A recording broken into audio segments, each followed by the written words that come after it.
మనం ఏమన్నా కావాలని పారబోసామా? అదే పారేసిందిగా, పైగా కింద పడిపోయింది. ఏం చేస్తాం? ఏదో ప్రత్యామ్నాయం ఉంటుంది కదా అత్తయ్య గారు. నాకేం తోచట్లేదు. నీకేమైనా తోస్తే చెప్పు. మన ఇంట్లో మనం ముగ్గురు ముత్తైదువులు ఉన్నాంగా, మనం వడిబియ్యం పోస్తే సరిపోతుంది. అవే పొంగల్ చేసి అమ్మవారికి నైవేద్యం పెడుతుంది. అలాగే కానివ్వు. దాన్ని పిలిచి బియ్యం పట్టరపో. అలాగే అత్తయ్య.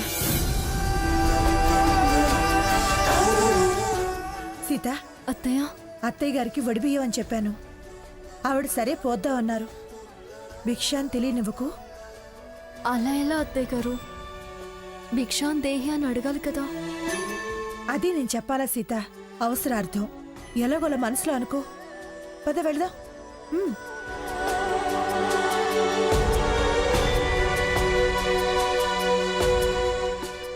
పెద్ద ముత్తైదువు, ముందు మీరే వండింపండి అత్తయ్య గారు. భిక్షాన్ దేహి అమ్మమ్మ గారు.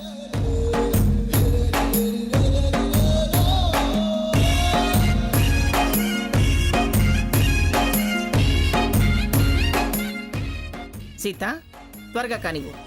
అలాగే అమ్మమ్మ గారు.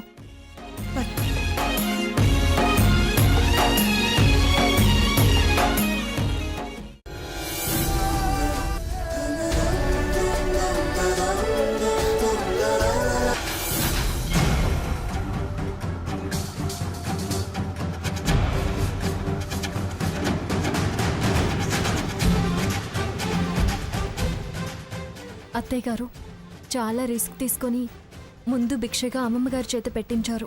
పర్వాలేదమ్మా. ఇక స్వర్ణ నేను కూడా పోస్తాం. స్వర్ణ, స్వర్ణ,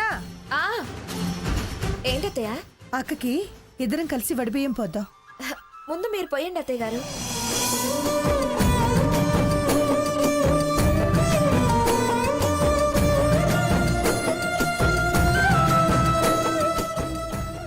స్వర్ణ, నువ్వు కూడా పోయి. సరే అత్తయ్య.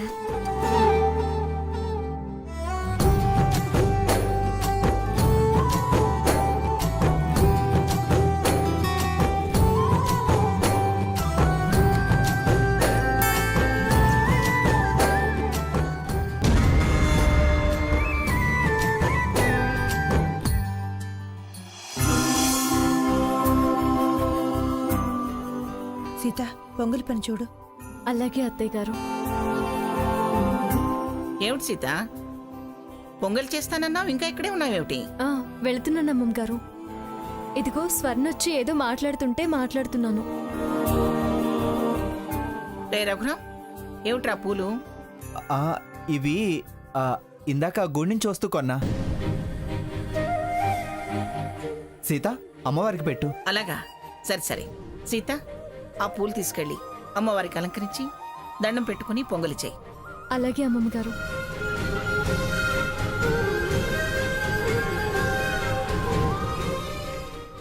అక్క, నాకు తెలిసి ఆ పూలు నీకోసమే తెచ్చుంటాడు. ఆ ముసలావిడ గర్దించేసరికి అమ్మవారికి అన్నాడు బావ. తప్పే, అమ్మవారికే తెచ్చుంటాడు. పిచ్చిమాలో కనివి నువ్వు. ఈ పూజలు వ్రతాలు సంసారాన్ని చక్కదిద్దవు. మొగుళ్ళని చేతిలో పెట్టుకుంటేనే దరిచేరుతాయి.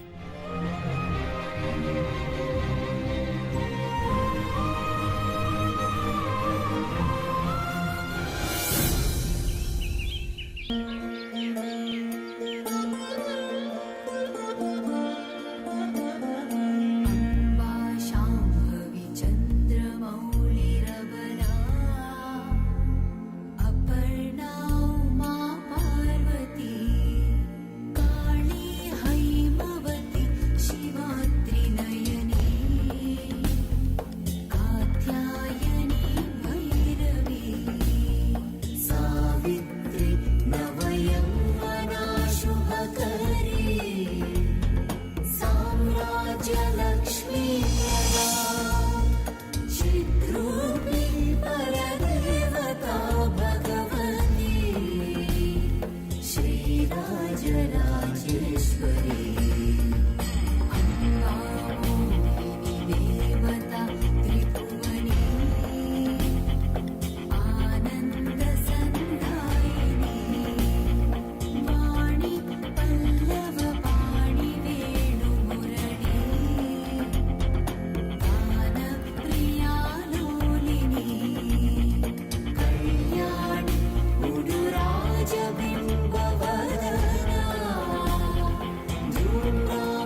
సీత ఆ?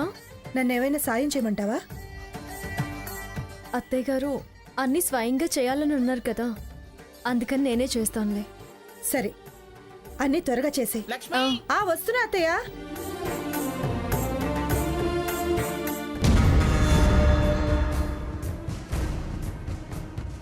ఎవరూ లేరేంటి? టిఫిన్ తిన్నా కానీ కాఫీ తాగలేదే.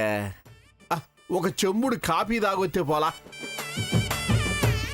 అమ్మా సీత, అనుకున్నా నువ్వు ఇక్కడే ఉంటావని అనుకున్నా.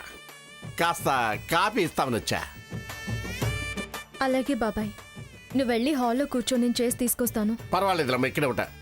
ఎందుకు బాబాయ్, నేను తీసుకొస్తానుగా, నువ్వు వెళ్ళు. స్టవ్ మీద ఏంటమ్మా? పొంగల్ చేస్తున్నాను బాబాయ్. పొంగలా? అయితే కొంచెం మిరియాలు ఎక్కువ తగిలిచ్చమ్మా. అమ్మవారికి నైవేద్యం పెట్టాలి, మిరియాలు వేయకూడదు బాబాయ్. ఏమ్మా? ఏ అంటే నాకు ఏం తెలీదు, అలా అంటారంతే. అసలు ఎందుకమ్మా ఇవాళ స్పెషల్గా పొంగల్ చేస్తున్నారు? దేవి నవరాత్రులు బాబాయ్, ఈరోజు ఆఖరి రోజు. అమ్మా, ఇప్పుడు పొంగల్ నైవేద్యం పెట్టడానికి ఎంతసేపు పడుతుంది?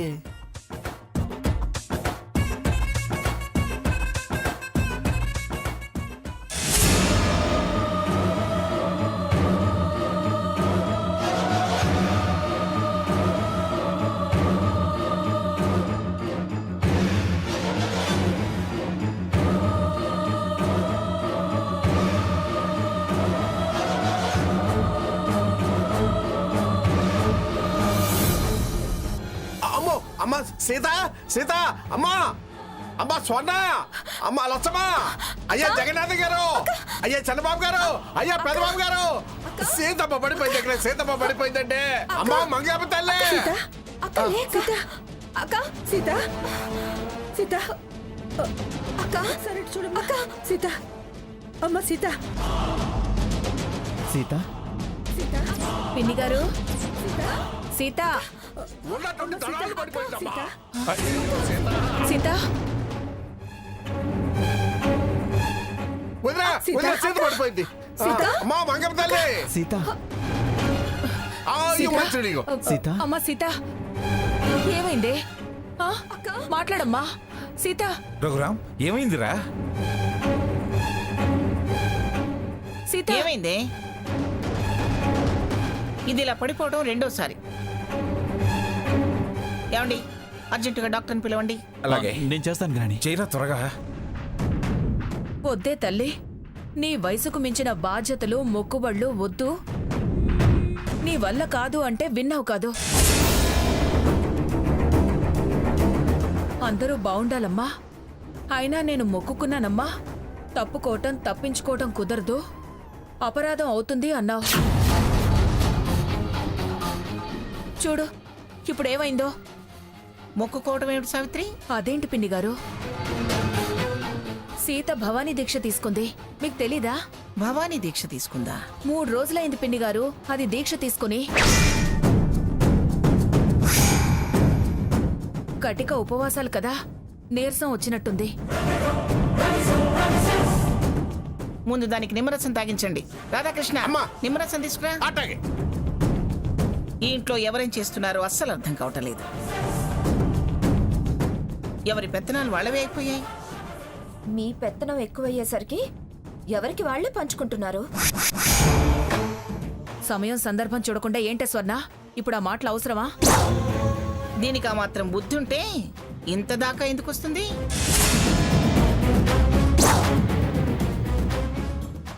ఇది ఉపవాస దీక్షలు ఎందుకు పడుతుంది? ఏమే లక్ష్మి, అది దీక్ష తీసుకున్న విషయం నీకు తెలుసు కదూ? ఇది అమ్మా తెలిసే దాని భిక్ష బియ్యం నేలపాలైతే మళ్ళీ ఒడి బియ్యం అంటూ మాతో పోయించావు. అది భిక్షే కదూ? ఏదో ఒకటి లేవే, ఇప్పుడు అది అవసరమా? ఎంక్వైరీ తాతయ్య, ఎంక్వైరీ చేస్తానే కదా పోట్లాటకి పాయింట్ దొరికేది. నువ్వు నోరు మొయ్యవే. పోట్లాట కాదే, ఎందుకు అని తెలుసుకోవడానికి. సరే అందుగా మళ్ళీ ఏదేదో అంటామే. మీరు ఆగండ్రా. చెప్తే వింటే ఇలా ఎందుకుంటుంది? నిన్ను మాట్లాడద్దు అన్నానా? లక్ష్మి, నువ్వు చెప్పు, అవునా కాదా? అది ఎందుకే అది దీక్ష తీసుకున్న విషయం నా దగ్గర దాచి చాటుమాటుగా ఇంత నాటకం ఆడాల్సి వచ్చింది? తను మన కుటుంబం బాగుండాలనే దీక్ష తీసుకుంది అత్తయ్య గారు. నేను దీక్ష తీసుకున్న కారణం అడగటం లేదు, దాచాల్సిన అవసరం కారణం ఏమిటి అని అడుగుతున్నాను. చెబితే మీరు కోప్పడతారని దీక్ష భగ్నం అవుతుందని చెప్పలేదు అత్తయ్య గారు. ఎందుకే అందరూ నన్ను ఇలా తప్పుడు కోణంలో చూస్తున్నారు? ఎవరికి నన్ను తిన్నగా చుట్టూ రావడం లేదు, ఎవరు నన్ను సరిగా అర్థం చేసుకోవడం లేదు. ఆవిడెవరో పరాయి మనిషి. ఇవాళ రేపు దీక్షలంటూ రకరకాల రంగుల బట్టలు వేసుకుని బజార్ల వెంట ఎక్కడెక్కడో తిరుగుతూ చేస్తున్నారు కాబట్టి అన్నాను. అలా అని మన ఇంట్లో వాళ్ళే దీక్ష పడితే నేనెందుకు కాదంటాను? ఎప్పుడు ఎలా రియాక్ట్ అవుతారో తెలియదు కాబట్టే అలా దాయాల్సి వచ్చింది. నీ యాక్షన్ ఆపవే. సీత ఎలా ఉందమ్మా ఇప్పుడు? పర్వాలేదమ్మా. అమ్మమ్మ గారు నన్ను ఆపవే, ఇంకాపు. దీక్షలో ఉండి క్షమాపణ అడక్కో. అబద్ధం ఆడటమే తప్పు. మీరు అడగలేదు, నేను కూడా అబద్ధం ఆడలేదు. దీక్ష విషయం దాచానంతే. ఇంకేం మాట్లాడుకో. నిజంగా నాకు అలాంటి నమ్మకాలు లేకపోతే అమ్మవారి ముందు నా మునిమనవుడికి పేరు పెడతానని ఎందుకంటానే? సర్లే, ముందు ఆ పొంగలి నైవేద్యం సంగతి చూడు. సీత దీక్ష వల్ల ఈ కుటుంబం ఎప్పటికీ విడిపోదు. స్వర్ణ విల్లా పంచాయతీ సమసిపోతుంది. నీ పూజలు వ్రతాలు నా కోరిక నెరవేర్చాలక్క. నిత్య పంచాయతీలు లేకుండా ఆవిడ గారి పెత్తనం కింద పడకుండా నేను వేరు కాపురం వెళ్ళాలి. తాగు సీత. చాలత్తయ్య గారు. అవును సావిత్రి, దాని దీక్ష ఇవాళ్టితో ముగుస్తుందని ఉద్వాసన పలకడానికి వచ్చావా? నేనే తాంబూలం ఇస్తాను రమ్మని పిలిచానమ్మమ్మ గారు. ఓ, తల్లి తాంబూలమా? సరే, ముందా పంచుడు. భోజనాలు చేయొచ్చా? ప్రసాదం భోజనాలేనండి. అమ్మో, ఒకటి పెడితే ఒకటి కట్ చేయొద్దమ్మో. ప్రసాదం భోజనం రెండు కావాలి. సరే, భోజనాలు అయిపోయిన తర్వాత అందరూ ఎవరెవరికి కావాల్సిన సామాన్లన్నీ సర్దుకోండి. రేపు నామకరణం కదా, మనం బయలుదేరాలి. సావిత్రి, నువ్వు కూడా భోజనం చేసి వెళ్ళు. అలాగే పిన్ని గారు. నీ గాలి అక్కడ తీస్తా.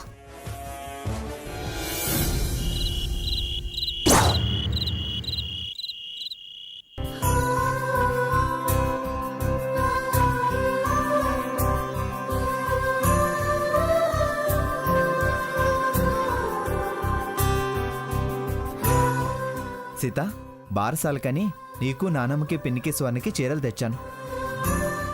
నువ్వు చీరలు తీసుకొచ్చావా? నీకు చీరల సెలెక్షన్ కూడా తెలుసా? నీ సెలక్షన్ తెలిసిన వాడికి చీరల సెలక్షన్ తెలీదా? నన్ను సెలెక్ట్ చేసుకోవడం రాంగ్ ఏమో. ఏంటి సీత ఆ మాటలు? కరెక్ట్ అయితే ఈ డిఫరెన్సెస్ మన మధ్య ఎందుకు చోటు చేసుకుంటాయి? ఇవి మన మూలంగా మన మధ్య భేదాభిప్రాయాలతో వచ్చినవి కావు. నీ చెల్లెల వల్ల వస్తున్నాయి, తన ఇర్రెస్పాన్సిబిలిటీ వల్ల వస్తున్నాయి. ఆ మాటే వద్దు. ఊరికే దాన్ని పిన్ పాయింట్ చేయొద్దు. ఒక్కసారైనా మీ తమ్ముడిది తప్పు, మీ నాన్నమ్మది తప్పు అని అనవే. నేనేం వాడిని సమర్థించడం లేదు. చాలాసార్లు వాడి తప్పని ఖండించాను, కేకలేశాను, చివరికి చెయ్యి కూడా చేసుకున్నాను. నానమ్మది మాత్రం స్వర్ణ యాక్షన్కి రియాక్షన్ అంతే. తను చాలా ప్రిన్సిపల్డ్. భయపడేలా ప్రవర్తించడం ప్రిన్సిపలా? మన దగ్గర తప్పు లేకపోతే భయపడాల్సిన అవసరం ఏంటి? నేను దీక్ష తీసుకుని చెప్పలేదు, అది కేవలం భయంతోనే. అంటే దీక్ష తీసుకోవడం తప్పంటావా? ఎవరినో అన్న మాటలు నిన్ను అంటుంది అనుకున్నావు. క్లియర్గా తన బిహేవియర్ని అర్థం చేసుకోలేదు. అయినా మరి ఆ విషయం నాతోనూ చెప్పలేదు కదా. నేనంటే కూడా భయమా? నువ్వు మీ నాన్నమ్మకి చెప్తావని భయం. Total misunderstanding. సరే, ఆ విషయాలు వదిలే. తేలిగ్గా వదిలేసే విషయాలు కావు. అంటే వాటి గురించే చర్చిస్తూ మనం ఎడమెడంగా ఇలాగే జీవితకాలం ఉందామా? అది నీ మీద, నీ ప్రవర్తన మీద ఆధారపడి ఉంటుంది. దీక్ష తీసుకుంది అందరం కలిసి ఉండడానికే అని ఇందాకే సంతోషపడ్డావు. ఇదే నాకు కలిసి ఉండడం. మార్పుని ఆహ్వానించాలి సీత. నువ్వు తీసుకున్న దీక్ష సత్ఫలితం ఇవ్వాలంటే ఒకవైపు నుంచే పశ్చాత్తాపం ఆశించకూడదు. పరివర్తన ఇరుపక్షాల నుంచి ఉండాలి. అప్పుడే దూరం దగ్గర అవుతుంది. ఈ చర్చలు, వాదనలు మంచి ఫలితాలు ఇవ్వవు, పంతాలు పట్టింపులు పెంచుతాయి. దయచేసి అర్థం చేసుకో. వాడి నామకరణ వాడికి ఓ గుర్తింపునిస్తుంది. అదే శుభముహూర్తంలో మనల్ని మనం గుర్తించుకుందాం, మార్పును ఆశిద్దాం. ప్లీజ్ సీత, ఈ భేదాభిప్రాయాలు మర్చిపోవడం మంచిది. ఇదిగో ఈ చీర నీ కోసం ఏరి కోరి తెచ్చాను, తీసుకో. ఇదిగో ఇది స్వర్ణకి, ఇవి నానమ్మకు పిన్నికి ఇచ్చొస్తాను. తప్పంతా నాదే అన్నట్టు మాట్లాడుతున్నాడు.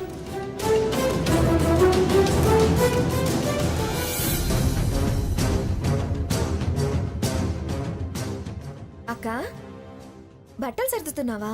హ్మ్,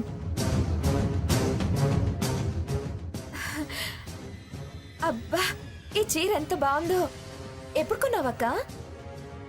ఆ చీరని నేను కొనలేదు, బారసాలకని రఘురాం తీసుకొచ్చాడు. అందులో ఒకటి నీకే.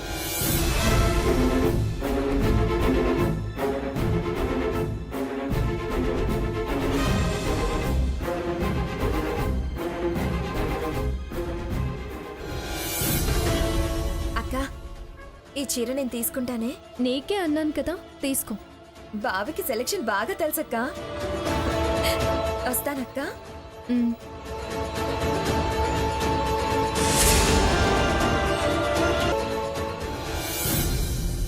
అంబా,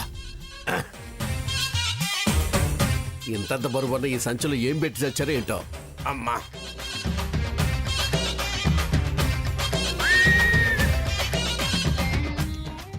సాకేత్, సీత, రఘురామ్, రండి రండి, త్వరగా రండర్రా, టైం అయిపోతుంది, త్వరగా వెళ్ళాలి. నేను ఎప్పుడో రెడీ అయ్యాను మంగా. నానమ్మ నేను రెడీ అయ్యా. Very good. నేను సెలెక్ట్ చేసిన చీర తన ఒంటి మీద ఎలా ఉందో చూడాలి. డెఫినెట్గా బాగుంటుంది. వస్తున్నాడు అమ్మమ్మ గారు. నేను రెడీ అత్తయ్య గారు.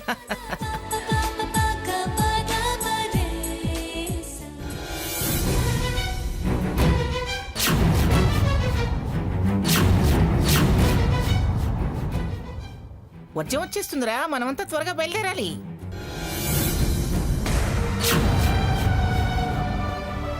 నీ కోపం ఎలా ప్రదర్శిస్తున్నావా సీత? ఎంతో ప్రేమతో నీకని తీసుకొచ్చిన చీర స్వర్ణకి ఇచ్చేస్తావా? ఇక బయలుదేరండి. సీత, నువ్వు ఎదురురా. నేనెదురొస్తా అనలేదు, ఎందుకో రక్షించింది. ఇప్పుడే చెప్తున్నా, తర్వాత నోరు మొయ్యి పళ్ళు రాల్తాయని 10 మందిలో అంటే నేను అస్సలు ఊరుకోను. ఏమిటే బయలుదేరక ముందే పేచి మొదలు పెట్టావు? దేని గురించి నువ్వు అనేది? దేనికోసం వెళ్తున్నామో దాని గురించి, వీడి పేరు గురించి. వీడికి నాకు నచ్చిన పేరే పెట్టనివ్వాలి. అక్కడికి వెళ్ళాక మీ తాత ముత్తాతల పేర్లు కలవాలని మడత పేచీలు పెట్టద్దు. అక్కడికెళ్ళాక కాదు, ఇక్కడే. ఇంకా బయలుదేరక ముందే నువ్వు పేచి మొదలు పెట్టావు. రామాయణం అంతా విన్నాక వారు వీరికేమవుతారు అన్నట్టు ఈ విషయంలో జరగాల్సిన చర్చ అంతా జరిగిపోయింది, అంతా ముగిసిపోయింది. మళ్ళీ మొదటికొస్తామేమిటే? ఈ పేచీల మరదంతో ఇంక ఈ ప్రయాణం అనవసరం అండి. ఛీ! నామకరణం లేదు, డోలోత్సవం లేదు, అన్నీ అదే చూసుకుంటుంది. వదిలేండి, వదిలేండి.